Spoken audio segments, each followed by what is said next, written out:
Isang Miyerkules, September 11, isang malaking pagkilos kontra sa pork barrel scam ang ikakasa sa EDSA na kinikilalang EDSA Tayo. Pero bago ang mga makabagong pagkilos, sino ba namang makakalimot sa makasaysayang people power? Yan ang napiling talakayan ng isa sa mga nakababatang profesor sa Ateneo de Manila University, si Professor Leloy Claudio, sa kanyang libro na Taming People's Power, The EDSA Revolutions and Their Contradictions. At kaugnay niyan, mga kapanayam natin si Professor Leloy. Magandang umaga. Leloy, Professor. Howie. Okay, gosh, you're so young to be a professor, no? Ilang taon ka na? Magto-29 this month. Well, and you have a PhD, you've written a book. You're quite an achiever. So, itong Taming People's Power, hindi people power, people's power. Okay, why does it need to be tamed? Because yung kasaysayan ng people power nung una, mga pumunta doon galit na galit sa Marcos regime, marami sa kanila galing mahihirap, sila yung toong people. Pero pagkatapos nun, parang nakalimutan natin yung diwa na yon. So na-tame siya. Ngayon, ginagamit natin siya bilang pambenta ng relo o pang-organize ng rally na hindi naman akma doon sa tunay na diwa ng mga pumunta doon or ginagamit na mga kung sino-sino mga puwersa. Kaya na-tame ito from yung original outburst of feeling na So, galit. it's a negative connotation, yung taming. So, dapat hindi tinetame ang masa. Siguro dapat hindi tinetame, pero on the other hand, di ko naman sinasabi dapat anarchy lang ang nagro-rule sa Pilipinas. Pero dapat pinapakinggan yung people, definitely. Okay, so you've done, basically it's a history of mass movements and then culminating in EDSA, EDSA 1. Yeah. Anong takeaways mo naman para dito sa itong kilusan, kaugnay ng pork barrel scam? Well, pag pork barrel, kasi pag people power, usually sinasabi mo broad at saka laging sinasabi ng mga tao, nagkakaisa ang taong bayan. Pero pag sinuri mo ng mas maayos, actually iba-ibang grupo yan at nag-aaway yan. Tinitignan natin kung sino yung nananaig, kung sino yung nakakalamang, may mga gustong manlamang, may mga nalalamangan. At ganyan din sa pork barrel, nung Million People March, parang kung isipin natin, united yung Pilipinas against pork barrel. But now we see there are so many cleavages even with this initially ostensibly united march. So itong rally ngayon sa September 11, itong EDSA Tayo, marami sa mga galing sa Million People March ay hindi pupunta doon. Marami ay very critical about that. Sinasabi, September 11, birthday ni Ferdinand Marcos and things like that, or pakana ito ng kaliwa and things like that. Pero pag EDSA ang pinag-uusapan, laging ganyan eh. Sino ba talaga nagpapatakbo ng rally? Sinong interest ba talaga yung nare-represent? Hindi talaga siya about unity eh. It's about cleavages more than anything. Yeah, but the first people power on EDSA was basically put people power on the map, di ba? All over the world. At marami raw sumunod sa atin. So we kind of created a template for non-violent mass movements that actually led to regime change. And then immediately, maganda nga yun, no, Howie, napaka-importante nun at hindi natin dinideny yung value nun. Pero pagkatapos na nangyari, well, this group started claiming amin talagang EDSA. For example, yung RAM, sinasabi nila kami talaga may pakana ng EDSA, kami mga militar, yung mga simbahan, yung simbahan naman sinabi nila, well, amin ang EDSA kasi it's a miracle by the Virgin Mary and things like that. So yan na yung various legacies ng people power at nagdedebate na yung taong bayan kung kanino ba talaga yung EDSA. Pero sa akin talaga hindi natin maklaim ang EDSA kasi ang EDSA talaga para yung tunay na diwa ng people's power ay people, of course. Yeah, but couldn't you say na it really belongs to all of those groups and to all of us? Dahil nga, buti nga, may hindi lang iisang grupo yung umaako dyan sa people power. I mean, if it were, let's say, a revolution led by one party, diba? Sa kanila na talaga yon, no? But in this case, dahil coalition nga, it's like the Million People March na hindi natin masasabi, isang grupo lang yung nagpakana niyan. So, a lot of people can say, you know, we own this. Yeah. So the goal is, well, on the one hand to say that you have a claim over this, but on the other hand to make that claim inclusive. Not just to say that, well, this is my claim, this is my territory, kasi hoda na yung iba. So the goal is really an inclusive politics. At ang sinasabi mo, yung unang people power sa EDSA turned into an elite-dominated government. the Aquinos up to now. May, we have another Aquino as president, and sinasabi mo nga rito sa libro, they're part of the landed elite, no? Among the most landed, in fact. And there's a long chapter here about Hacienda Luisita. Actually, masakit isulat to kasi ako actually sympathetic ako sa Malacanang at kay President Aquino. Naniniwala ko na isa siya sa mga pinaka-reformistang presidents that we've had since Marcos, if not the most reformist president. But on the one hand, nung rin-research ko to, pumupunta po ako sa Hacienda Luisita. So 2 chapters here about Hacienda Luisita at iniiyakan, nakakaiyak yung mga kwento doon. So ang hirap minsan i-reconcile na you have a reformist president doon sa Malacanang pero yung ginagawa niya sa sarili niyang backyard ay hindi pa rin malaya yung kanyang mga sariling mga empleyado doon actually. But masasabi ba nating burning issue pa ba hanggang ngayon ng Hacienda Luisita?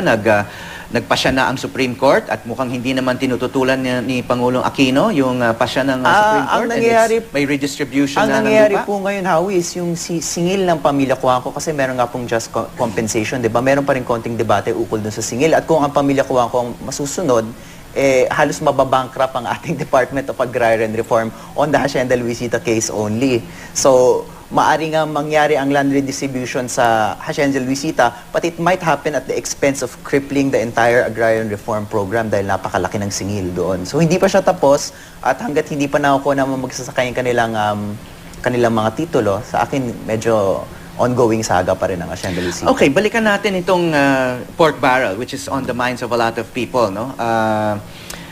Anong significance nito? Are we turning the corner on corruption? Is this the beginning of a cleansing process? Kasi marami ng corruption scandals sa ating bansa, no? Namimidya rin, nagkakaroon yung Hello Garci, etc., etc., no? So, is this any different? Para sa akin, medyo inspiring to para sa akin. Kasi yung before, napaka-directed at single personality. So, yung kay Erap, oust Erap resign, yung kay Garci, kay Gloria. Ito parang nakatuon dun sa buong sistema of patronage that allows for corruption to begin with. So, yung target is not an individual person, but yung system of pork barrel, yung system. So napaka-importante nito na mas programmatic na mag-isip ang mga Pilipino dahil dito sa pork barrel issue. And we didn't hear any calls for President Aquino to resign, or not that many calls. Hindi yun ang dominant call sa Luneta. Sa Luneta. Nung pumunta ako sa Luneta, meron po yung sa mga far-left organizations na nanawagan na patay si Quinzinoy, pero nakahiwalay ito dun sa crowd. Yung mismong crowd itself, ang panawagan is, well, yung main crowd sa main area is, well, prosecute the people involved and then abolish pork barrel. Although nung time na yun, medyo malungkot lang ako na wala pa tayong definition ng pork barrel actually. So when we say abolish pork barrel, what do we really mean? So one of my calls now is we need a somber approach to this. Hindi yung pwedeng shoot from the hip, abolish pork barrel. We need to ask more boring questions like ano ba talaga yung pork? When do we say na na-abolish yung pork barrel?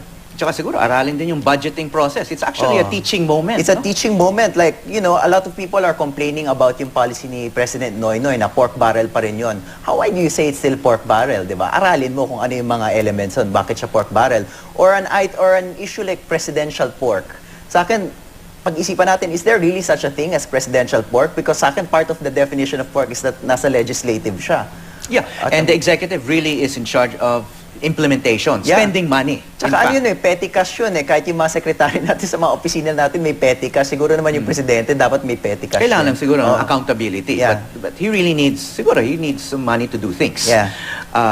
Okay, may nagsasabi naman na itong Million People March, it was just a middle class event. And if you think about it, it pales in comparison to the anti-Marcos rallies in the 1980s. You would have 1 million people filling Luneta. We saw aerial pictures of the Million People March. Maraming bungi doon sa parke, no? So we had at the most siguro mga 75 to 100,000 people lang, no? But still in the past several years it was still one of the bigger rallies. Pero would you say, are people exaggerating the importance of that rally now? It was middle class, naalala ko nung nandun tayo, ang dami ko narinig, hey, let's take a picture naman, or how nice naman your bag. I got a lot of that. But at the same time, parang encouraging pa rin siya. Kasi, madalas sasabihin, yung middle class, yung upper class, is a really apathetic class.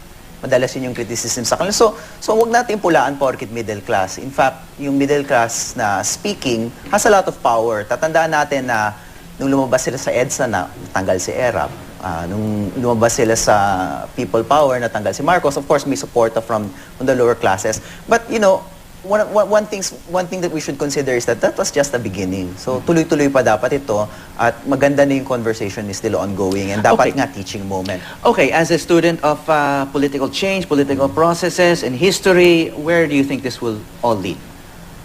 Well, at the very least, no, meron ng achievement. I think hindi nga na-abolish ni President Aquino yung pork, pero na-reduce niya yung possibility for corruption kasi sa line budgeting process, mas mahirap nga naman na mangurakot dahil hindi na discretionary yung fund mo. So that in itself will already reduce corruption. So I think we've already achieved things. The fact na maraming congressman na umaaray doon sa sistema ni Noynoy means meron nang nangyari. So the goal is to push that even more and to say, well, you shouldn't just abolish the PDAF, you should abolish the entire concept of legislative money that creates patronage. But what he's done is already a step forward. Kasi the bigger context of this is really anti-corruption, not Yes. just anti-pork. No? One final point lang. Si Manolo Quezon wrote a long essay about the history of pork. Ang sinasabi niya, this is not the first time. There has been kind of a scandal and a big howl against pork barrel. No? Nung ano pa, even pre-war pa yata. Pre-World War II, meron na yatang, meron ng ganitong klaseng issue. Ano? And sinasabi niya na after the scandals break out, yung mga lawmakers who are linked to the corruption of pork, nare-reject sa polls. Yeah. Diba? And of course, there are lawmakers, some prominent lawmakers who have been implicated in this particular scandal. Ano, sa tingin mo, magkaroon ng impact sa election? I think so. Like si Bong Revilla, I don't think hindi na siya makakatakbo bilang presidente. Di ba? Dati, maanggal. Ngayon, I think that's that's not an option anymore for him. Well, si Senator Enrile hindi natatakbo. Pero baka may implication kung tumakbo ulit yung kanyang anak na si Jack Enrile. So do you think it's a big enough issue to kind of kill the chances of someone like Bong Revilla to win? I think The so. I think presidency. mababa na to begin with, pero na baka mas magdadalawang isip na siya dahil magagalit naman yung taong bayan pagkatapos magkaroon ng pork barrel scandal, tatakbo ka, ipepresenta mo yung sarili mo sa amin. Baka magalit yung taong bayan. But of course, he's not been convicted and he's still denying Yes, that it's his signature even on the documents. Yes, that's true. Pero just a final statement, I think yun nga tama kayo. Parang tagalan ng pork barrel issue. Kayo nga sa PCIJ, 1996 ata yung nasulat yung libro. Balikan natin yung mga yun dahil napakatagal nitong saga na to at maganda mag-aral ng contemporary history. Okay, good point. Maraming salamat. Professor Leloy Claudia, professor sa Ateneo na may akda sa Taming People's Power, the EDSA Revolutions and Their Contradictions.